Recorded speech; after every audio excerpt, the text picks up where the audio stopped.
Hello, welcome back to the Dimension Approach podcast. I'm Jeff Blanton.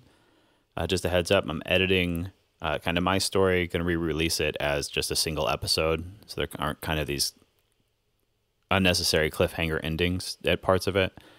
Thanks for your patience as I kind of work through that. It's an exciting thing to work on, but I'm kind of just finding myself wanting to be a little more delicate with how I share it. But thank you so much for listening, and thanks for the responses that we've gotten. Trying to do some intros for these episodes. It's one piece of feedback that we've gotten, and thanks for that. So this episode today, Lance and I are talking about personality structure, Lance and I are talking about personality, ego, character structure, some of the difference between those. And it starts with a question I had about how we kind of show up for each other using the dimension approach. So these elements that Lance is always saying that we're doing all the time, to some extent, of witnessing, holding, containing, mirroring, contact, being aware of where we're orienting from, where we're anchoring, how we're identifying, and then just trying to discern how I could start to incorporate that into my own life, how I could start to use that to kind of improve relationships and improve interactions and have a better understanding of where people are coming from and being more empathetic. So I hope you enjoy the conversation. Please send any questions or comments to dimensionapproachmedia@gmail.com. That email address is in the description of the podcast. And especially with questions, please send any questions you have. I think as we get close to kind of wrapping up season 2, I think it'd be great to kind of do an episode that's questions from the audience. So just anything that's come up, anything you want us to go back to, talk about, please send those in. We'd really appreciate it. Again, thanks so much for listening, and I hope you enjoy.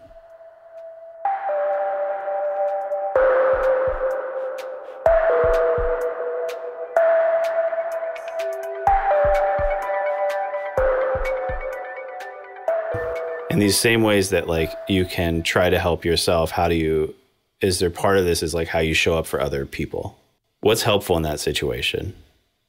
Being aware of like something they're going through, seeing it, how it impacts you. Is there a way to show up that's like good for both of you? Well, I guess the way to answer that, so when you use your conscious attention, or some people would say direct perception or direct experience or intuitive awareness, you can see, so to speak, where the other person is orienting, where they're anchoring, and what they're identifying as. And then there's, where are you orienting? Where are you anchoring? How are you identifying? And when you bring your conscious attention to where they're at, they're going to start getting more conscious there. That's just the way it works. You can go find them. So to use the language I tend to use, it's like, what dimension are they in? And bring your attention to that dimension. Bring your attention there, but then simultaneously anchor in a different place. So it's like, let's say someone's being silly. They're just in kind of a little bit of a manic thing, or they just got the giggles, or they won't be serious, and you're trying to be serious. So then you might just sit there and refuse to meet them in the silliness, and you're just coming from this like stoic place or this angry place, and you're just like letting them feel the fact that you're not resonating. And then they might say, okay, sorry, and they might get more serious. Or you might kind of go meet them, okay, have a joke or two about it, but then try to bring it back. And so we're always doing this where we're shifting self-states, and we're shifting states of mind, and we're shifting where we're anchoring. So again, it's like, well, if you can be anchored in, let's say, your personal self, and you're trying to help someone else get down into their personal self, you can bring your attention to both their personal self that they aren't being in touch with, right? Which is the same thing as looking at their foot and paying attention to their foot, even if they aren't paying attention to their foot. And if you simultaneously pay attention consciously to where they are at, and then also pay attention to this other place in them, you act as a bridge or as a circuit, and they literally start to become aware of both. I like that you described it as like paying attention to something physical. Yeah. It's like paying attention to a foot. It can be disconnected from it in the exact same way. Right. And, well, should we try an experiential? Sure. So if we just talk chakras for a second, It feels like you're in touch with your third chakra. You're in touch with your intellect, and you're orienting consciously.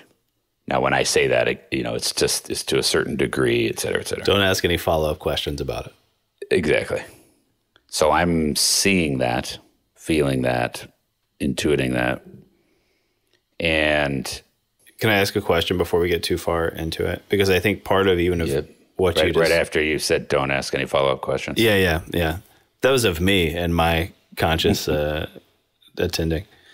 When you talked about seeing where someone's identifying and anchoring from, I know that's a huge part of what you do, and we could do it after we go through the experiential, but you describing like what you notice in identifying those things. It's kind of like the how of that, or the what you're seeing. I mean, that's why I was saying intuiting, feeling. For sure. Because it's hard to explain. Okay. But by way of analogy, I'd say when you can sense that, okay, the person you're talking to isn't being present, like when someone says, I feel like you're not here right now. It's like, well, how are you sensing that? Okay. Right. There's a sense of it, or I feel like, okay, you're like mentalizing, but if like it feels like you have feelings about this that you're not really saying, and like you're not even feeling them yourself. Or it could be you seem really pissed, but you're trying to act like you're not. So maybe they are aware of them, but they're not. They're trying to not express them with you. Right. And it's like, well, how do we get all this information? And I would say, well, it's because we primarily experience via fields, right? Energy centers that put out fields. Yeah. And we're gathering all this information via these fields. And like we've talked about before, we tend to interpret it all into concepts. Right. But the feelers are out there. When you look at language, there's a lot of phrases that sort of make it obvious that we're intuiting these things. Or someone will say holding space, and it's like, well, what do what? That's just like a silly couple of words, right? Right. Like, what the hell is holding space? That doesn't even make any sense. But people know what that means. They use it, whether they've ever heard of the way I'm talking about it. It's like they use that term. Yeah. We all are tracking this with people, as far as like even someone that's really in a narcissistic state, and even kind of especially sometimes a person that's in a real narcissistic state, they can seem like they're absolutely oblivious to the other people in the room, right? As far as what is the other actually paying attention to, right? You can get that feeling where it's like, man, I think if I got up and walked out of the room, I'm not sure this person would even know, that it happened, right? Right. But if you even alter your breath a little bit, they notice. It's like, no, they're actually hyper attuned to, are you paying exclusive attention to me right now or not? So it can be real deceiving as far as what we're tracking, what it seems like others are tracking versus not. Some people you can think, man, I don't think that person even knew I was at the party, and then later that person's like, hey, you seem kind of you ate too many nuts. Down, yeah, yeah. Because again, we're drawing this stuff in, and not necessarily all via words or via eye contact, right? For something that you said is difficult to explain, I thought that was a great explanation. Okay, good. So I said, okay, you're in your intellect as always, and which is good. That's not a critique. I'm not sure what the Jeff who's not in his intellect looks like. It's probably not good. Bordering on dangerous. Yeah. And obviously I know this is your pattern a little bit, but this is what's showing up in my awareness is okay, there's a lot of energy, a lot of action happening up in the head and above. And you're able to stay grounded into your third chakra enough to not just get manic. But I can feel that one of the ways you're doing that is by constricting in the thoracic nerve area. So the upper chest, lower neck area. And if I was going to help you anchor... Is that like base of the neck, or where is that? Yeah, right. So if I was going to help you anchor, let's say, lower than that. Okay, so now I'm bringing my attention to your chest area, but I'm also still paying attention to your head and above. And it's kind of like if I was making eye contact with you, but I was saying, Jeff, look at your foot, right? So I'm looking at you in your eyes, but I'm also paying attention to your foot, and I'm going, look down at your foot. It's like I'm doing that, only I'm finding you up above your head, and I'm saying, Jeff, feel your chest. Even if I didn't say that, that's what I'm doing with my attention. And then in doing so, I'm feeling vibratory stuff that, is in the way. So it makes me want to breathe like that. I feel a certain amount of defensive, chaotic energy. Yeah, it feels kind of black to me. And then do you feel how, your attention's starting to come down out of that higher place, which wasn't necessarily the goal, but that's just going to be a phase here. Right. But do you feel that now, like your mental space is a little darker than it was? Definitely. Yeah. Okay. But you're starting to get in your body more. Right. Just feel my shoulders and arms in a different way. Okay, so if you think of you've contacted body more, if you just intentionally anchor your attention there, which again would be like if you're riding a bike and your attention started to wander too much, and then it's like, whoa, shit, I almost fell over on my bike. I got to get back. Right. Paying it, or the road's getting a little bumpier, so I got to pay a little more attention to physical reality here for a second. So if you anchor like that, but then simultaneously include that higher self consciousness, soul awareness. There you go. And then notice that the pathway between the two goes through the base of the neck. It goes through the face and head. And you got to go a little bit, I can see that in order to do that, you're having to go into more of an open mind, kind of blank ego mind state. Right. And so your mind is now doing less interrupting soul's connection to body, but you're a bit dissociated mentally. Right. But notice you could sit and just allow soul to just kind of trickle down into body, and that would be good. But if you got to be really sharp mentally right now, this isn't the place for it. This isn't the mode to be in. So notice, it's like, well, why? What's in the way? Like, do you have to leave body and soul in order to get real sharp mentally? It's like, well, you wouldn't think that would have to happen. So while staying in this state, notice, well, what's in the way? And I think what you'll notice is what is the typical thing, which is that, but your ego mind, it's like your ego mind's like, the only way I'm getting in this car is if I get to drive. And it's like, no, your ego mind's being invited in to ride shotgun or ride in the back seat. And you feel the ego mind's, well, fuck you, then I'm out. Right. It's like a lack of trust. But if you just sit and hold space for that and just allow that, the ego mind's it doesn't quite want to just surrender to this flow. You witness it, you hold it. You might need to contain it. There you go. So I can feel that it just came online more. You also went deeper in your intellect. It became a little more focused. It was kind of like a hazy cloud kind of ego was trying to pierce through before to take control and drive, like you were saying. Mm-hmm. And you feel how you're more in the interior of your mind now? Yeah. And so to be clear, there's soul, but then there's the interior of your mind, which are different. And ideally, soul energy comes down into the interior of your mind. It's a very different felt experience. Yeah. There weren't really words in that previous spot.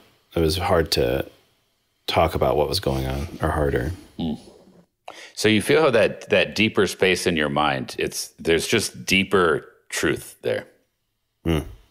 To sit in there and then listen to a bunch of superficial truth is just kind of annoying. Meaning if real relative truths are being espoused as though they were absolutes, there's just this knowing that, like, well, that's not an absolute truth. In other words, your mind isn't willing to just be thrown around now by the social current. Like, I can feel if I was going to try to sell you something right now, it'd be tough. Meaning if I was going to try to sort of, convince me of something, manipulate you or pull you out of your sense of what's what and make you think you need to buy this product that I'm selling or something. Like, you feel how you're in that mode of, it's the same kind of place someone goes when they're talking to someone and then they come to realize that, oh, the person's lying. And you just kind of drop back into this place of like, no, you're totally lying right now. Like, you're full of shit. You kind of feel that? Yeah, it's like, it's not skepticism.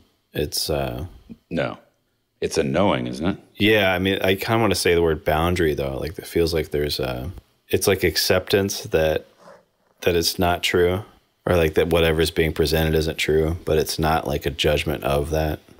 Yeah, it's like a determination. It's like a knowing, like you're saying, but it's not like whatever that thing being presented is still feels close at hand, but it's not being taken as true. It's not like you're lying and I think you're bad. Right. Okay, but now in addition, bring your personality in, whatever you think that word means. And you feel how that is kind of difficult? Well, yeah, I mean, it feels like mania to an extent. Yeah. And do you feel how, well, that is going to bring skepticism? That is going to bring judgment? Yeah, it colors it immediately. Yeah. Yeah, colors it. That's a good word. So what's that in relation to the interior mind that you're talking about, the interior of your mind versus personality, or alongside personality? Say again, what's the question about it? I guess, like, what's that typical relationship there between personality and the interior of the mind? I mean, for most people, they're quite separate, which is unfortunate. But when you bring them together, it's hard because this deeper place is such a, it calls bullshit on your own personality just like it calls bullshit on everyone else's. Right. And that's part of the awakening process. But so when you can allow that, okay, that personality place it's this conditional place. So just as far as an example, I was watching, you know who Michael Rappaport is? Yeah. He was on the Dan Patrick show podcast, but Rappaport, you know how Rappaport's always like ranting? Yeah. Like no matter. That's his shtick, yeah. Yeah, like he's never said a word that wasn't in rant mode. Yeah. But he was going off on a thing and I won't even say what he was talking about, but he's all heated up and he's like, and then this and then that gets brought into it, and then people are so fucking, they're just being babies and they're like needing to be offended about every last thing, and so then this happens and blah blah blah, and then Dan Patrick finally is like, okay, but why do you let it bother you so much? And he's like, I'm not bothered by it. And Dan Patrick's like, well, you seem a little bothered right now. Yeah. And Rappaport's like, Dan, don't flatter yourself. This is just how I am. And then he like stands up and he starts sort of like fist bumping and like, and you could tell like, 1 second he seemed like he was just angrier than hell, but at the same time, he's completely like having fun, Yeah. But it's sort of that. It's like Rappaport is totally doing this personality. Like, I'm super pissed. I'm super affected. I'm angry. I'm frustrated. This is bullshit. And then simultaneously, to enough of a degree, it was like, but this is just my shtick, Yeah, pulled his own mask off. Yeah, right. But what was funny is he didn't shift out of it. Yeah. It was just like, no, this is. It was like, and it was like, and believe me, I'm staying in this. It wasn't like, okay, I'll come out of it. I'll come out of it. It was like, no, don't flatter yourself. I'm always in this. I'm staying in this. Yeah. You don't want to see what actually bothers me. Yeah, right. This is the stuff I don't care about. Yeah. Yeah. But, and it's like in general, I think Dan Patrick is more caught in his personality than Rappaport is, or at least in that moment was my sense that Dan Patrick was like, no, he was coming from his personality in a way where it's like he's talking about this stuff and he's trying to be insightful and he's trying to have kind of a voice of reason and he's having a discussion about it. And okay, that's all, in general, that's all good stuff. It's also limited and it's also not really holding space for what Rappaport was holding space for, which was, because to my view, Rappaport was making a good point about something. Yeah. And was calling bullshit on something. And there's a place for calculated, articulate, PC language. Yeah. But the very nature of that podcast is supposed to be the kind of thing where you can have this discussion about it that isn't a political speech that you're giving because you're trying to get elected. Right.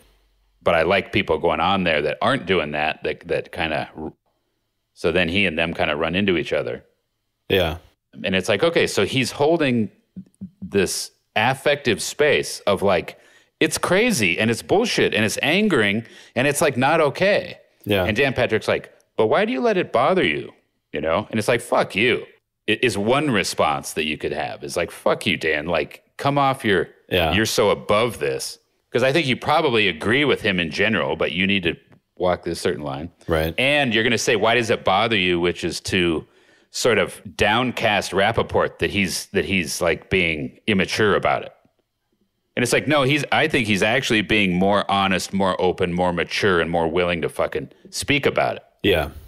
But it can look very deceiving because it looks like Rappaport's just having a childish tantrum.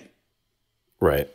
It's part of why I love that in the midst of it, without even coming out of his tantrum, tells Dan Patrick, don't flatter yourself. Yeah. And I don't know why the term don't flatter yourself is so funny, but it just sort of, it's like a funny phrase to use. For sure. Don't quarantine me. Yeah. And like what you think I'm doing. Yeah. You're not even meeting me where I'm at. Right. That boundary thing I'm talking about, if you're drawing the boundary between you and the other person or around the two of you, and that even if you're within that same thing, it doesn't mean that you're the same person. Right. Doesn't mean that like you believe and think the same things. But what the other person's going to share, you're not separating yourself from. Yeah. So it's not like a merge, but it's just like acknowledging the field instead of trying to divide it.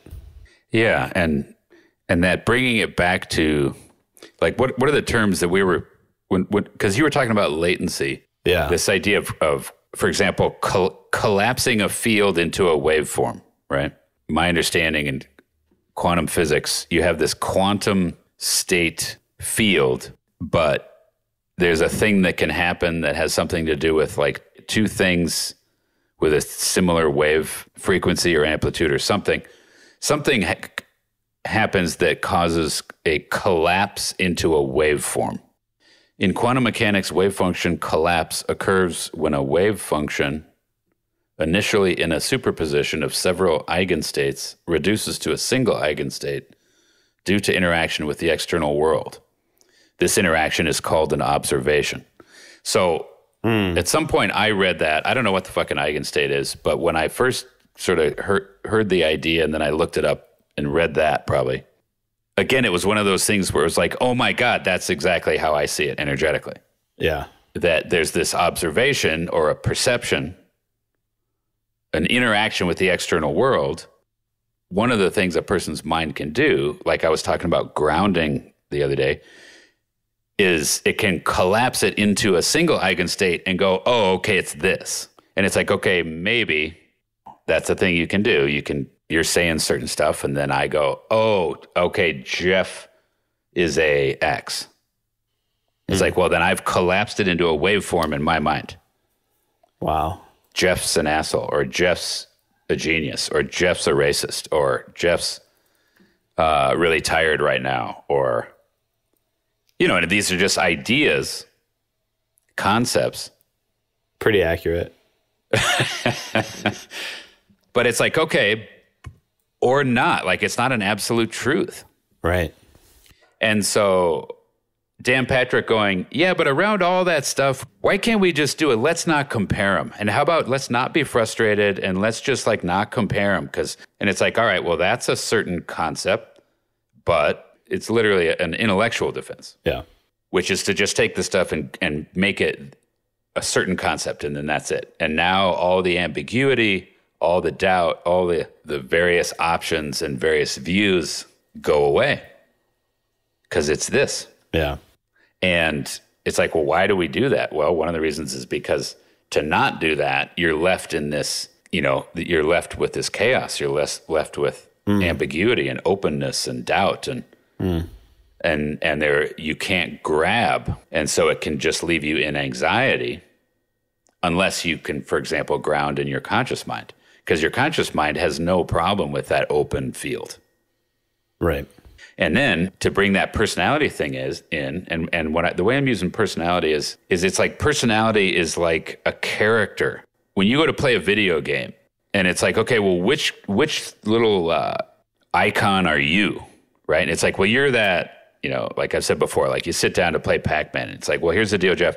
You're that little yellow circular thing, with a mouth.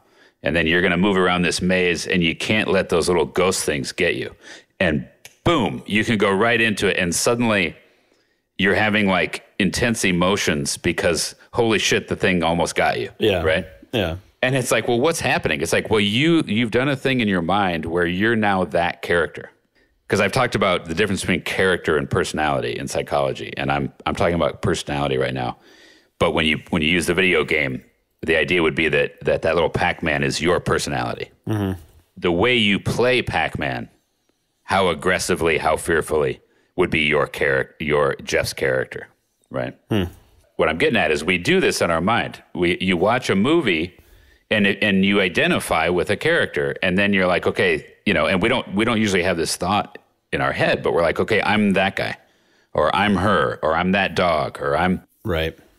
And then you take the ride, and you feel the excitement or the fear or that the character's experiencing. And the idea is, okay, we do this with ourselves. We create a character, and it's so funny the way electronics and all this work. It's like, what's it called, the Bitmoji, where you have your little like your little personal emojis with your right. It's like that's personality in our mind, right? We've created a little thing like that in our minds, and then that little character is doing life, right? Like the video game is life, and we're having that little character do life. And that's great, and it's fun, and it's a certain kind of communication, and it's a certain kind of creativity, and it's a certain kind of experience. But the thing with awakening and all that is, okay, but it's not real. You got to remember, it's not real. Yeah, right. It's just a character you've created. And it's not even about the qualities of the personality. It's that the personality itself is a thing it's a construct that you've invested in and perhaps even become identified with. Right. And I would say, and I'm not trying to pick on Dan Patrick. I don't even know the guy's show very well, but if I just use that analogy. If you reduce him to this instance. Yes. He's more identified with that personality place in the mind. He's being aware from there and as there. Rappaport's more in his character structure, which is to be more this ranting, seemingly, almost out of control, heated, psychopathic character, right? No. And his personality is a certain way that conveys that. But it's like in that moment when he said, Dan, don't flatter yourself, this is just how I am. The way I would interpret that is he was saying, look, this is my character structure, is to be like this. And so I'm not going to shift and do this personality thing that's going to just collapse it all into this very calm, smooth waveform. This personality piece, it's important because, and maybe I've said this all before, but it's like at a certain age, typically around junior high, and my sense is it wasn't this way in human history until recently, that people needed to form personalities. There wasn't the call for that.